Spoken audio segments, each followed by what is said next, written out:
자, 다들 반갑습니다. 3강 유동성 돈은 어떻게 시장을 움직이는가? 오늘은 유동성을 좀 배워볼 겁니다. 여러분들 2강에서 우리 같은 뉴스를 보더라도 결과가 엇갈리는 이유를 한번 다뤄드렸었죠. 자, 근데 2강을 듣고 나서 의문점이 드신 분들이 계실 겁니다. 뭐 맥락이고 시점이고 뭐 다 좋은데 시장 자체가 어떻게 움직이는 걸까?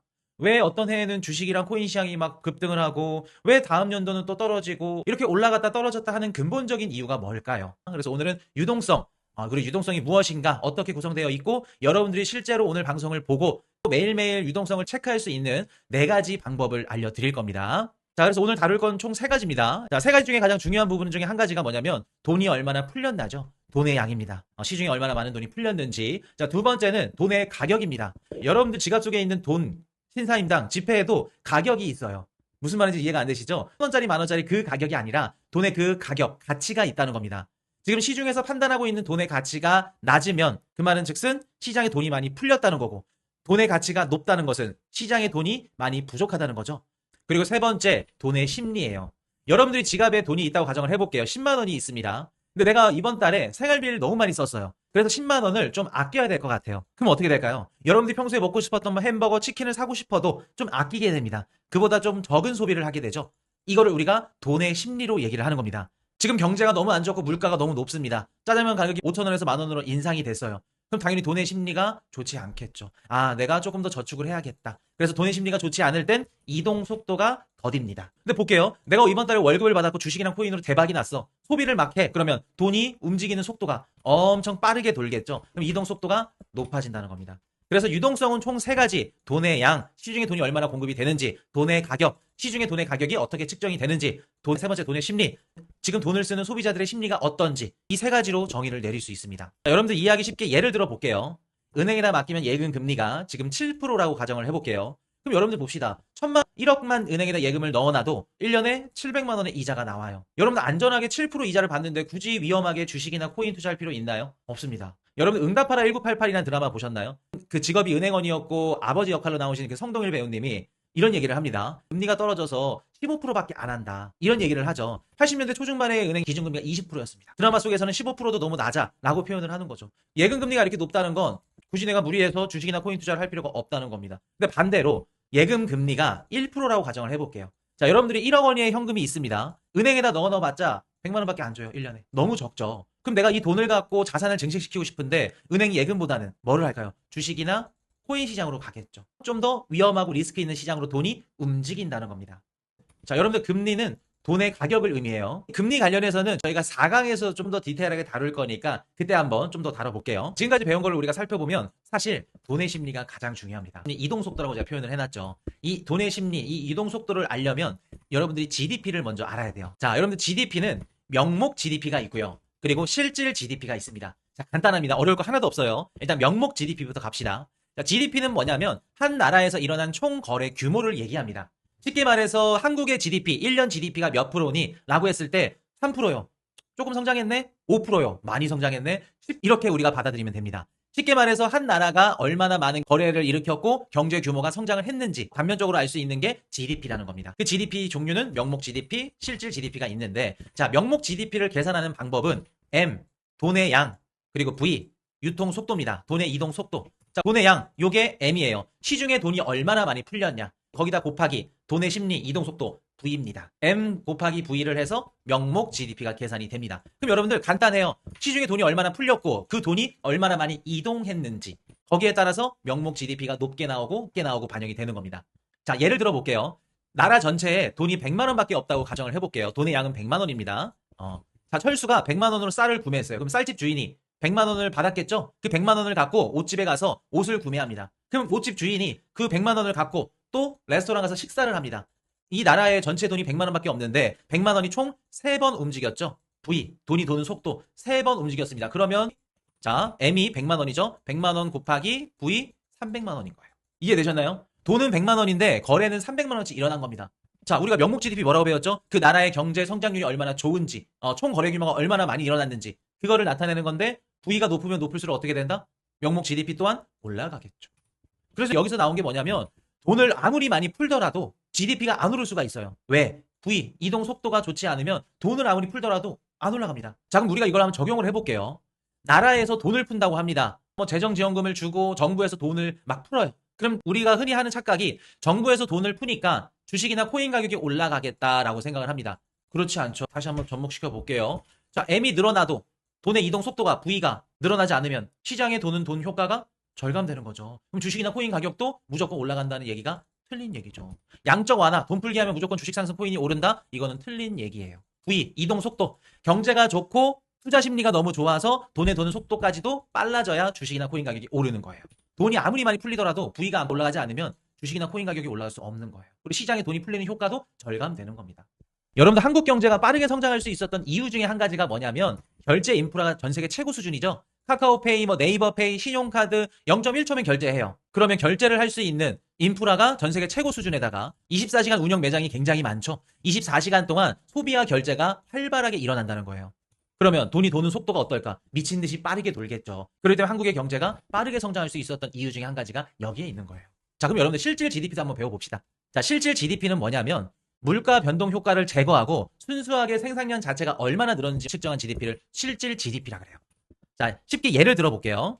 작년에 사과 100개를 1,000원에 만들었어요. 그러면 명목 GDP가 10만 원이에요. 자, 그런데 올해 사과 100개를 만들었는데 물가가 올라가지고 개당 2,000원에 팔렸어요. 그러면 올해 명목 GDP는 20만 원입니다. 그럼 여러분들 봅시다. 명목 GDP만 보면 10만 원에서 20만 원 됐으니까 2배 성장한 것처럼 보여요. 근데 여러분들 실제로 생산한 건 사과 100개, 올해도 사과 100개 똑같아요. 동일합니다. 그럼 생산성이 올라간 게 아니죠.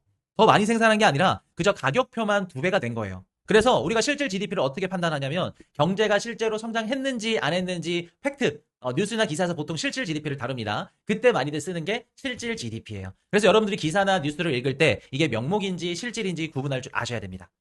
그럼 여러분들 본격적으로 들어가 봅시다. 자, 대표적으로 돈의 양, 시중에 돈이 얼마나 풀렸는가를 보는 지표를 한번 알아볼게요. 자, M2 지표가 뭐냐면 뭐 빨리 쓸 수 있는 돈의 총량으로 정의를 해놨는데 쉽게 말해서 미국이 푼 돈을 얘기합니다. 미국이 돈을 얼마나 많이 풀었냐. 미국 통화공급 M2라고 우리가 명명을 하죠. 자, 이렇게 보시면은 쭉 돈을 풀었다가 22년도, 23년도에 살짝 감소했죠. 자, 무슨 일이 있었는지 한번 설명을 해볼게요. 20년도 팬데믹이 터집니다. 코로나가 터지죠. 자영업자분들이 막 다 쓰러지고 힘드니까 미국 포함 전 세계 모든 국가들이 돈을 풀기 시작합니다. 갑작스럽게 돈의 양이 미친 듯이 늘어나죠. 20, 21, 22 늘어났다가 22년도 7월 달에 미국의 물가가 CPI 9.1% 정점을 찍습니다. 돈을 너무 많이 풀어서 인플레이션이 올라갔어. 물가가 올라갔어. 야, 다시 돈을 회수해. 라고 해서 미국의 M2가 쭉 감소하죠. 그리고 나서 다시 불게 됩니다.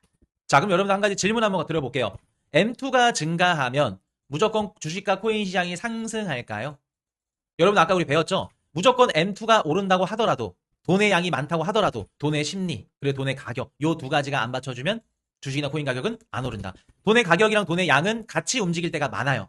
돈의 가격이 금리라고 말씀을 드렸죠. 보통 금리가 낮을 때 돈의 양이 많이 풀려요. 그래서 이 두 가지는 같이 움직이는데 돈의 심리는 같이 안 움직여요. 예를 들어볼까요, 여러분들? 자, 지금 현재 시점에서 중동전쟁이 발발해가지고 시장 심리가 안 좋아요. 사람들이 막 지정학적 위기 때문에 내가 돈을 갖고 있으려고 그래. 근데 돈의 양은 많이 풀었고 금리도 낮은 상태라면 주식이나 코인 가격이 못 올라갈 가능성이 높겠죠. 아무리 많은 돈이 풀리고 금리가 낮더라도 돈의 심리가 안 좋기 때문에. 돈의 심리가 안 좋다는 건 내가 안전한 은행 예금이나 혹은 뭐 채권 그리고 뭐 금, 더 안전한 자산으로 가는 심리가 작용을 해요.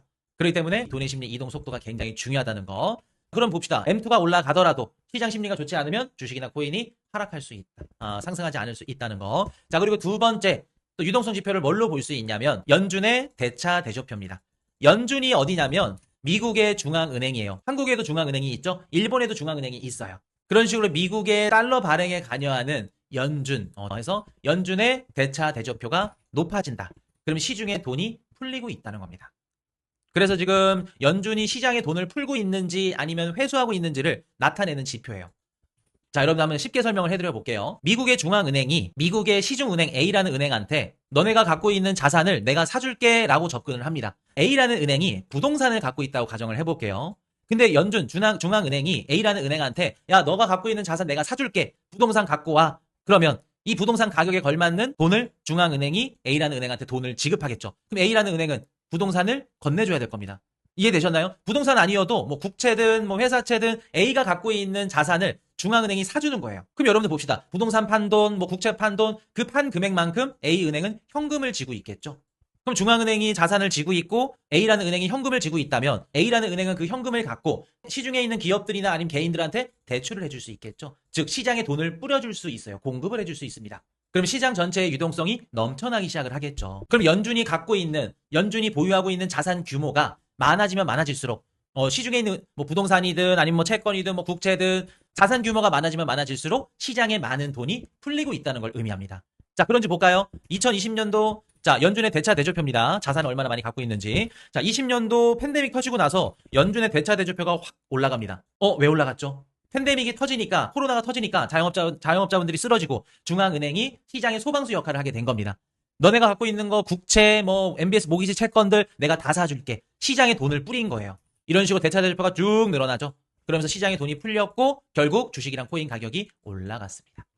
그래서 연준의 대차 대조표가 올라갔다. 그러면 지금 미국의 중앙은행이 시중에 돈을 뿌리고 있다. 아, 주식 코인 가격이 올라갈 가능성이 높아지는구나. 반대로 자, 22년도, 23년도 물가가 너무 높으니까 어떻게 해요? 다시 회수를 합니다. 22년도부터 쭉 떨어지죠. 대차 대조표를 줄여요. 내가 샀던 거 다시 시장에 파는 거야. 그럼 현금을 그만큼 또 다시 흡수를 하는 거겠죠? 이럴 때는 주식 코인 가격이 쉽지 않겠구나. 우리가 이렇게 판단을 하는 겁니다. 자, 그래서 여러분들 단순합니다. 우리가 시장을 욕조와 비교를 한번 해본다고 하면 욕조 수위는 돈의 양이에요. 그리고 수도꼭지의 세기는 금리예요. 아까 우리 금리 뭐라고 배웠죠? 돈의 가격. 금리가 높다 그러면 돈의 가격이 높다. 금리가 낮다는 건 돈의 가격이 낮다. 그렇게 보는 겁니다. 그리고 이 욕조에 들어갈까 안 들어갈까 할까 말까 하는 건 들어오려는 의지, 위험 선호다. 아까 V, 이동속도, 심리 그렇게 보시면 됩니다. 욕조에 물이 찬다. 욕조에 물이 차면 안에 있는 장난감, 비누 다 같이 떠오르죠? 시장도 똑같아요. 시장이라는 욕조에 돈이 차면 그 욕조 안에 들어있는 주식, 코인, 뭐 부동산, 금 같이 떠오릅니다. 근데 여러분들 그 욕조 수위를 돈의 양 한 가지만 보는 게 아니죠. 수도꼭지 얼마나 세게 틀었는지 금리죠. 돈의 가격. 그리고 욕조에 들어가려는 사람 의지도 중요하겠죠. 돈의 심리입니다. 전쟁 터지면 아우 무서워. 뭔가 팬데믹이 터져서 막 뭐 자영업자들이 쓰러져 아우 무서워. 무서우면 못 들어가죠. 그래서 이 세 가지가 다 같이 작동을 해야 자산이 진짜로 떠오를 수 있는 겁니다. 그래서 정리하자면 여러분 유동성이라는 단어는 한 단어예요. 근데 이게 뭘로 구성이 되어 있냐면 돈의 양, 그리고 돈의 가격, 금리, 그리고 돈의 심리까지 요 세 가지로 이루어져 있다. 자, 그럼 여러분들 모든 주식, 코인, 자산시장 가격이 올랐을 때 사례를 한번 살펴볼게요. 가장 가깝고 극단적인 사례가 우리 2020년도 코로나 팬데믹이 터졌을 때죠. 전 세계 다발적으로 팬데믹이 터졌습니다. 자, 그 당시에 전 세계 자산시장이 미친 듯이 폭락을 했고 S&P 500은 약 34%, 비트코인도 이런 식으로 4,800불 떨어지죠. 한 1,200만 원이었던 비트코인이 460만 원까지 떨어졌었어요. 그리고 당연히 부동산 가격도 계속 떨어지죠. 대출 연체율 40에서 50%. 근데 그 이후 바로 자산시장 가격이 상승합니다. 급등하기 시작해요. 왜? 아까 우리 배웠던 미국의 중앙은행 연준이 시중에 돈을 풀기 시작합니다. 그리고 미국 정부에서 재정지원금을 국민들한테 공급을 하기 시작했죠. 우리 한국도 민생지원금 받았었죠. 자, S&P 500이 2배 가까이 상승하고요. 비트코인이 18배, 이더리움이 48배, 서울 아파트가 30에서 40%, 금은 신고가를 기록합니다. 모든 자산들의 가격이 올라가는 거예요. 서울 평균 아파트가 볼까요? 7억 9백이 11억. 이런 식으로 올라갑니다. 금 가격도 마찬가지예요. 8년 만에 최고치. 현금 빼고 모든 자산들이 다 오르는 겁니다. 시계, 와인, 미술품, 사치품까지 다 올라요. 자, 근데 여러분들 이상한 점이 있어요. 2020년도에 경기가 좋았을까요? 코로나 팬데믹 때문에 좋지 않았어요. 식당도 문을 닫았고요. 항공사 파산 위기였고 실업률 사상 최악이었습니다. 근데 주식이나 코인, 부동산, 자산 가격은 사상 최고치를 찍었죠. 여러분 이게 종목 분석이나 기업 실적으로 설명할 수 있을까요? 절대 안 된다는 겁니다. 답은 뭐냐면 유동성이었다는 거예요. 20년도 폭등할 수 있었던 이유는 아까 우리 배웠던 유동성 세 가지. 돈의 양 증가, 그리고 돈의 가격이 하락했어요. 그리고 거기다 돈의 심리까지도 회복을 했죠. 그래서 많은 분들이 투자를 하면서 어떤 거 사야 돼요? 종목에 집중을 해요. 여러분 종목에 집착할 때가 아닙니다. 기본적으로 유동성이 얼마나 많이 풀리는지 아니면 회수를 하는지 꼭 이 부분을 먼저 짚고 넘어가야 된다는 거예요. 유동성이 풀리는 시기가 찾아오면 종목이 필요 없어요. 모든 종목들이 올라갑니다. 근데 유동성이 빠지는 시기에 여러분들이 아무리 매력적인 종목을 고르더라도 빠질 수밖에 없다는 거예요. 그래서 투자 시장에서 항상 실패하신 분들 특징이 뭐냐면 종목만 봐요. 시장 유동성이 늘어나는지 뭐 없는지 언제 상승장이 끝날 건지 시작될 건지 이런 것들은 관심이 없습니다. 유동성이 점점 줄어들고 있고 끝나는 판인데 종목 딱 듣고 매수를 합니다. 혹은 반대로 시장 심리가 안 좋아요. 최악이에요. 근데 유동성이 꿈틀꿈틀 되면서 올라가기 시작을 합니다. 그럼 그 유동성이 올라가는 그 냄새를 맡고 미리 매수를 해서 최저점 매수를 통해 최고점 매도를 할 수가 있어요. 이러면서 10배, 20배 수익이 나는 겁니다. 본격적으로 시장의 유동성을 누가 푸는지 그 중앙은행에 대해서 좀 알고 가야겠죠. 자, 지금 보시는 건물은 뭐냐면 페드라 그래요. 연준, 미국의 중앙은행이라고 합니다. 쉽게 말해서 미국의 돈을 관리하고 달러의 가격을 결정하는 정부 기관이라고 보시면 돼요. 많은 분들이 달러를 발행하는 기관이라고 알고 계신데 실질적으로 그 미국 재무부 산하의 기관이 달러를 실제로 발행을 하는 거고 금리나 아니면 인플레이션이나 아니면 고용시장을 기반으로 통화 정책을 정하는 게 연준이에요. 쉽게 말해서 달러 발행은 직접적으로 안 하지만 그 달러를 컨트롤하는 기관이 연준이라고 보시면 돼요. 자, 그럼 여러분들 우리 아까 금리를 뭐라고 배웠죠? 금리는 돈의 가격이다. 자, 단순합니다. 쉽습니다. 한번 가봅시다. 자, 금리가 높아. 돈의 가격이 높아. 그럼 어떻게 될까요? 돈의 가격이 비싸니까 돈을 빌리는 비용이 비싸지겠다는 거죠. 은행에 가서 돈을 빌리고 싶어요. 대출을 하고 싶어. 근데 대출 금리가 너무 높아. 그러면 돈을 잘 못 빌리겠죠. 그럼 돈을 빌려고 하다가도 포기를 해야겠죠. 그럼 아까 말씀드렸던 유통 속도가 떨어지겠죠. 그럼 당연히 기업들도 투자를 줄일 거고요. 사람들 당연히 대출 줄일 거고요. 그럼 투자자들은 위험자산보다는 현금이나 채권을 선호하게 됩니다. 그럼 주식 코인 가격은 떨어질 가능성이 높겠죠. 반대로 금리를 낮춘다고 가정을 해볼게요. 금리가 낮아, 돈의 가격이 싸, 저렴해. 그럼 너도 나도 저렴하니까 돈을 빌리려고 하겠죠. 그 저렴한 돈을 갖고 주식이나 코인, 부동산, 슈퍼카 미친 듯이 소비를 합니다. 그리고 투자하기 좋은 환경이 만들어지고요. 그 말은 즉슨 돈의 가격을 올렸다 내렸다 하는 그 행동을 누가 하느냐? 연준, 중앙은행이 하는 거예요. 미국은 중앙은행 연준, 한국은 한국중앙은행, 일본은 BOJ, 일본중앙은행. 이런 식으로 각 국가마다 중앙은행이 이 역할을 하는 겁니다. 그래서 시중에 물가가 너무 높고 인플레이션이 너무 높아 그러면 금리를 올려서 시중의 유동성을 살짝 줄였다가 회수했다가 반대로 너무 회수해가지고 막 경기가 침체될 것 같아 금리를 내려가지고 돈을 풀고 시장의 유동성을 공급해주고 이런 역할을 하는 게 각국의 중앙은행들이에요. 자, 그럼 여러분들 봅시다. 각국의 중앙은행이 시장의 유동성을 공급할 때 돈의 양을 많이 늘릴 때 두 가지 정책을 씁니다. 첫 번째 정책은 QE, 양적 완화라는 걸 해요. 이거를 쉽게 설명을 해드리면 연준이 금리를 내리는 것만으로 부족해. 시장에 지금 돈이 부족해가지고 경기가 침체될 것 같은 상황이 벌어졌어요. 그럼 연준이 시장에 돈을 넣어줘야겠죠? 풀어줘야겠죠? 금리 인하만으로는 부족해. 그래서 시행을 하는 게 QE, 양적 완화라고 합니다. 이 양적 완화는 어떤 식으로 돈을 푸냐면 아까 우리 연준, 중앙은행이 대차 대출파가 높아지면 시중에 돈이 풀린다고 말씀을 드렸죠. 그럼 그 연준 중앙은행이 시중에 있는 뭐 기관들이나 기업들한테 자산을 매집할 건데 그 자산의 형태 중에 장기 채권이라던가 아니면 뭐 주택담보증권 이런 다양한 자산들을 사주면서 시장 유동성을 공급해 주는 걸 QE라고 합니다. 그래서 연준이 시중의 유동성을 공급하는 방식을 좀 비유를 해드리자면 금리 인하가 아까 수도꼭지, 욕조에다가 수도꼭지를 튼다 그렇게 말씀을 드렸죠. 양적 완화는 달라요. 양동이로 그냥 즉시 그냥 부어버리는 거야. 그러면 큰 양동이로 물을 부을수록 욕조가 빠르게 차겠죠. 그러니까 시장에 즉시 효과가 나타난다는 거예요. 2020년도 주식이나 코인 가격이 미친 듯이 폭등했을 때 그 이유 중에 한 가지가 또 QE예요. 금리 인하와 QE가 같이 들어갔죠. 그래서 무제한 양적 완화다. 그 말은 즉슨 무제한 QE를 했다. 무제한적으로 돈을 뿌렸다. 그렇게 받아들이시면 됩니다. 그리고 한 가지 더 정부 지출도 있죠. 자, 연준도 시장에 돈을 뿌리지만 정부에서도 돈을 뿌립니다. 재난지원금, 회생 방안 이런 금액들 각각의 국민들에게 다이렉트로 지급을 해주는 거예요. 그럼 이 돈들이 어디로 흘러 들어간다? 주식이랑 코인 시장으로 혹은 부동산 시장으로 흘러 들어가는 거죠. 그래서 자산의 가격을 상승시켜 주는 겁니다. 이런 식으로 미국 정부가 코로나 당시에 가구당 수천 달러씩 직접 입금을 했었죠. 자, 그럼 여러분들 주식이나 코인 가격이 올라가는 원리 그리고 유동성이 어떻게 풀리는지 한번 설명을 드려볼게요. 자, 첫 번째 1단계 시중에 돈이 많아집니다. 돈의 양이 증가를 해요. 그럼 여러분들 봅시다. 돈의 양이 많아지면 돈의 가격은 어떻게 될까? 수요와 공급의 법칙에 따라서 돈의 가격이 떨어지겠죠. 아까 돈의 가격을 우리가 어떻게 배웠죠? 금리라고 배웠습니다. 그럼 금리는 하락하겠죠. 자, 세 번째 금리가 내려간다는 건 내가 은행에다가 예금, 돈을 맡기더라도 이자를 1% 내지는 0.5% 거의 못 받는다는 얘기죠. 예금의 매력이 감소를 해버리죠. 그럼 여러분들 봅시다. 종잣돈이 있어. 은행에다 맡겨도 돈을 안 준대. 그러면 이 종잣돈을 갖고 어디에다 투자를 해야 돈을 많이 벌까 생각을 하겠죠. 현금을 들고 있어봤자 매력이 없다라고 느낄 거예요. 현금 보유 매력이 감소하는 거죠. 그래서 이 종잣돈이 주식이랑 코인 시장으로 유입이 됩니다. 그래서 더 높은 수익률을 찾아서 돈이 움직이기 시작하죠. 그리고 여섯 번째, 그 돈들이 결국 비트코인 혹은 알트코인, 위험성 자산 시장, 주식 시장도 마찬가지고 들어갑니다. 7단계, 결국에는 전 세계 자산 시장 가격이 쭉 오르는 효과가 발생하죠.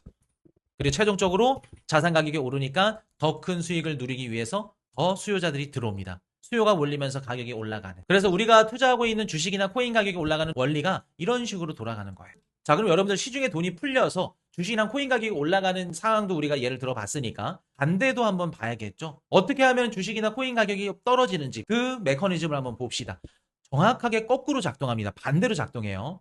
자, 우리 앞전에서 시중에 돈을 너무 많이 풀었어요. 주식이나 코인 가격이 올라가니까 이분들이 돈을 벌어서 소비를 합니다. 소비가 늘어나다 보니까 결국에는 인플레이션, 물가가 상승을 합니다. 그럼 물가가 너무 높고 인플레이션이 상승하면 중앙은행에서는 뭐를 해야 될까요? 이 인플레이션을 잡아야겠죠. 물가가 너무 높은 걸 낮춰줘야겠죠. 그럼 시중에 돈이 너무 많이 풀렸으니까 이 돈을 회수하려고 할 겁니다. 그러면 중앙은행에서 한번 볼게요. 시장에 많이 풀린 돈을 회수하려면 어떻게 해야 돼요? 돈의 가격을 올려야겠죠. 금리를 올려야 됩니다. 그럼 자연스럽게 돈의 가격이 올라가니까 이전보다 대출받기도 힘들어지고 기업들, 개인들도 지갑 사정이 좋지가 않아요. 기존에 내가 저렴한 금리로 대출을 받았어. 한 달에 대출 이자가 30만 원이 나갔는데 그 대출 이자가 2배, 3배 올라가지고 90만 원까지 늘어났어요. 그럼 내가 한 달에 200만 원이 고정 생활비인데 생활비 중에 90만 원이 대출 이자를 나간다고 가정을 해볼게요. 그럼 내가 소비할 수 있는 돈은 110만 원밖에 없습니다. 당연히 소비가 줄 수밖에 없겠죠. 소비가 준다는 건 물가가 떨어진다는 얘기고요.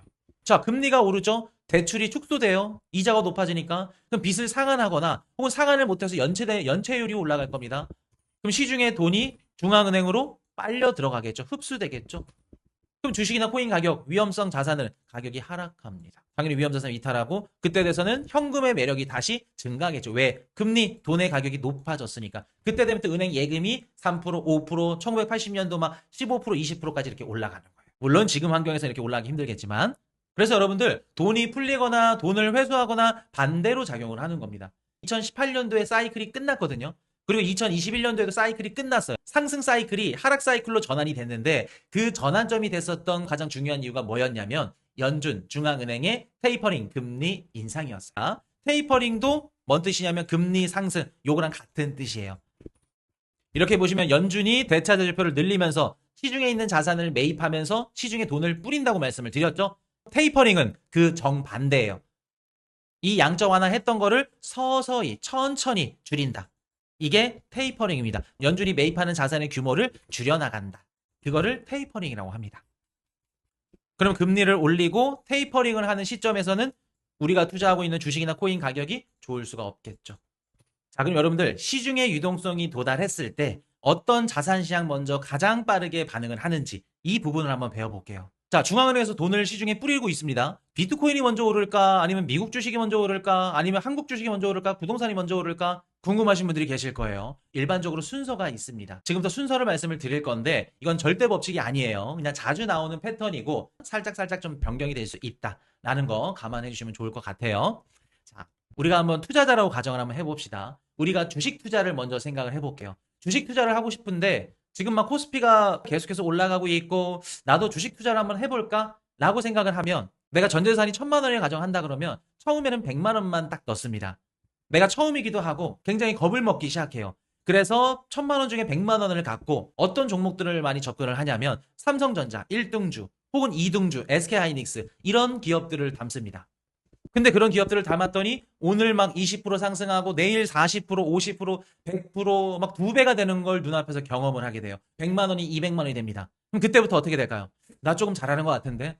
난 주식에 좀 소질이 있는 것 같아. 라는 생각으로 나머지 전재산 900만 원까지 투입을 해서 어떤 종목을 사냐? 그때는 삼성전자, SK하이닉스에 안 사죠. 그 자산보다 하위 자산, 조금 위험성 있지만 좀 더 수익률을 더 높게 가져갈 수 있는 종목에다가 전재산을 몰빵합니다. 결국 고점에서 물려서 4년, 5년 동안 고생을 하죠. 혹은 손절을 하고 난 다신 주식 투자 안 해. 이게 대다수의 투자자분들이 겪는 일일 겁니다. 그래서 처음에는 경험이 없기 때문에 걱정도 돼요. 겁도 먹어. 그래서 소량 100만 원만 딱 사서 우량주에 매수를 합니다. 수익을 보는 순간 그때부터는 자기 능력이라 착각을 해요.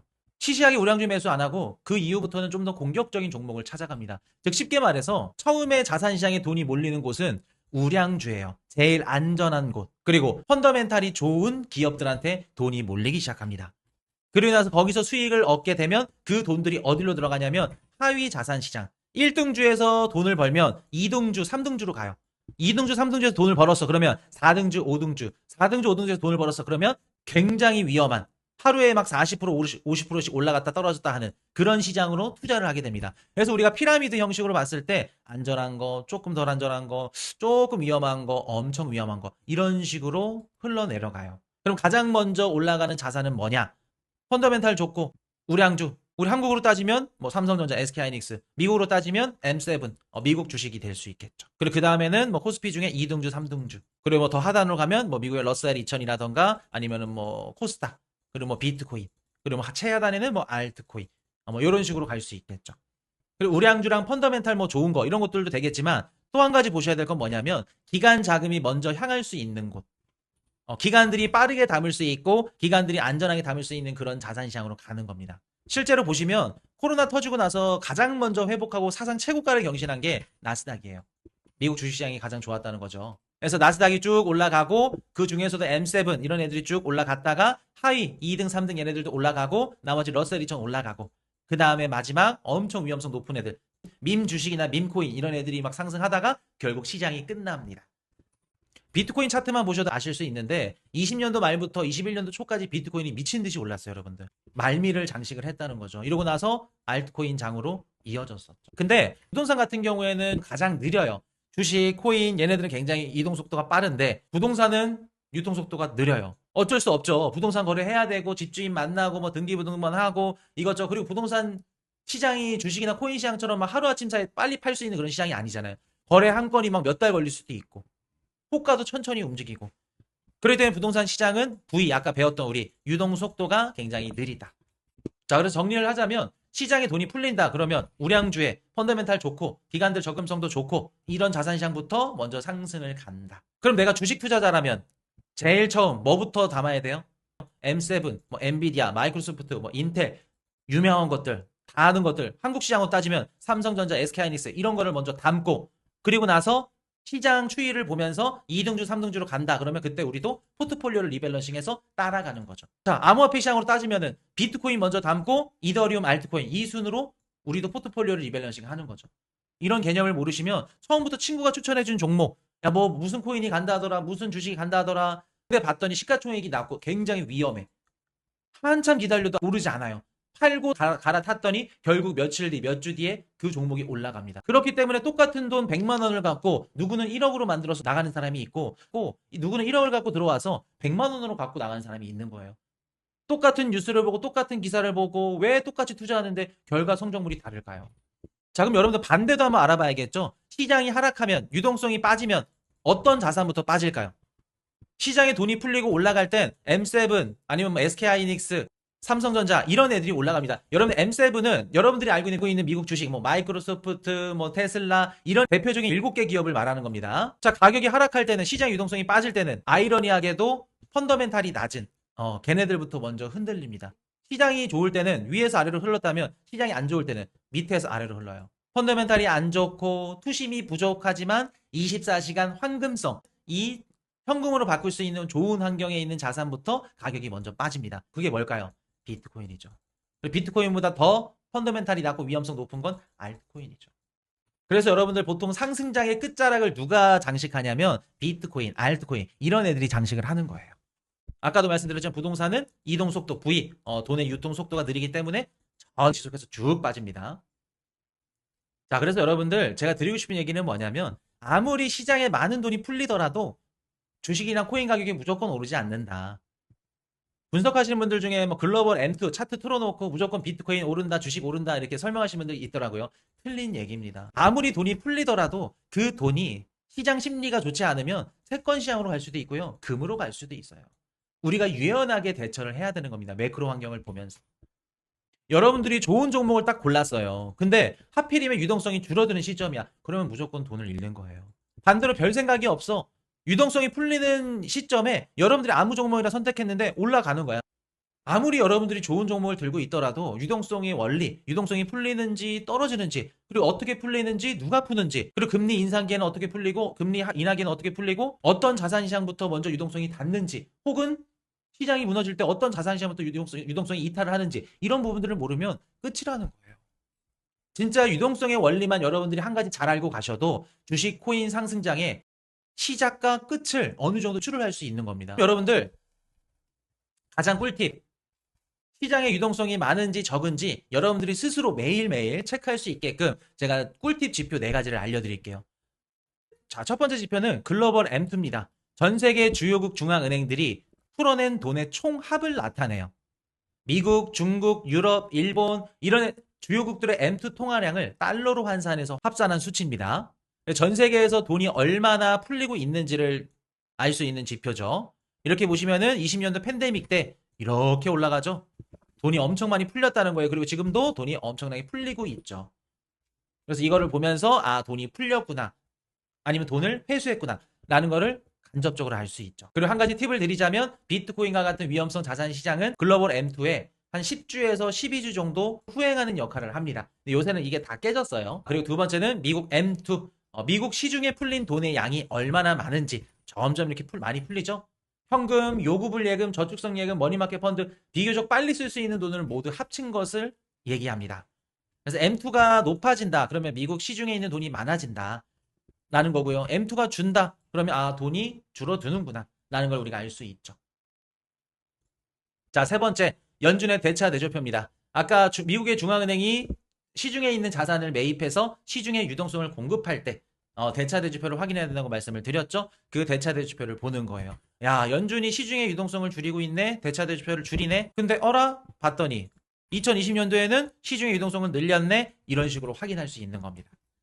여러분들이 이거 보실 수 있게끔 다 링크 달아드릴 거예요. 집에서 다 확인하실 수 있습니다. 마지막 네 번째는 MMF 잔고. 자, MMF 뭐냐면 머니마켓 펀드의 줄임말이에요. 미국 투자자들이 위험 자산에 들어가기 전에 단기로 돈을 맡겨둔 펀드의 총 잔고라고 보시면 돼요. 쉽게 말해서 갈 곳이 없어요. 그런 돈을 관리하는 게 머니마켓 펀드고 그 머니마켓 펀드의 양이 높다는 건 지금 시중의 유동성이 많다는 걸 의미하죠. 그래서 현금처럼 쓰면서 이자도 받는, 그러니까 대기 자금 보관소라고 보시면 돼요. 그래서 이게 높으면 시중의 유동성이 많구나 라는 걸 알고 계시면 되겠습니다. 자, 그래서 오늘 좀 강의가 길어졌는데 유동성 얘기하면 진짜 한도 끝도 없을 것 같아요. 그래서 다시 한번 좀 정리를 해보자면 유동성에는 3가지가 있습니다. 돈의 양, 그리고 돈의 가격, 그리고 돈의 심리. 요 3가지를 중요하게 보셔야 되고 이 셋이 같은 방향을 볼 때 여러분들의 자산, 주식이나 코인 가격이 본격적으로 오른다. 셋이 같이 하방을 본다. 그러면 똑같이 떨어진다. 자, 정리하자면 주식 코인을 투자하기 전에 먼저 종목보다 여러분들이 유동성을 보셔야 됩니다. 그래서 이 유동성의 기본적인 논리를 알고 투자를 하는 것과 모르고 투자하는 건 여러분들 아예 하늘과 땅 차이인 거예요. 자, 4강 다음 강에서는 금리를 다룰 겁니다. 오늘 금리 얘기하는데 살짝 어려우신 분들은 무조건 들으셔야 돼요. 모든 자산 가격이 기준점이고요. 금리를 알고 계셔야 여러분들이 앞으로 시장에 있어서 아, 유동성이 이렇게 풀렸고 왜 풀리는지 좀 더 디테일하게 적용을 하실 수 있을 거예요. 우리 기초 강의 3강은 여기까지 마무리를 짓고요. 내용이 도움이 되셨다면 하단에 구독과 좋아요 꼭 부탁드리고요. 제가 고정 댓글란에 링크 남겨드릴게요. 다음 강에서 뵙도록 하겠습니다.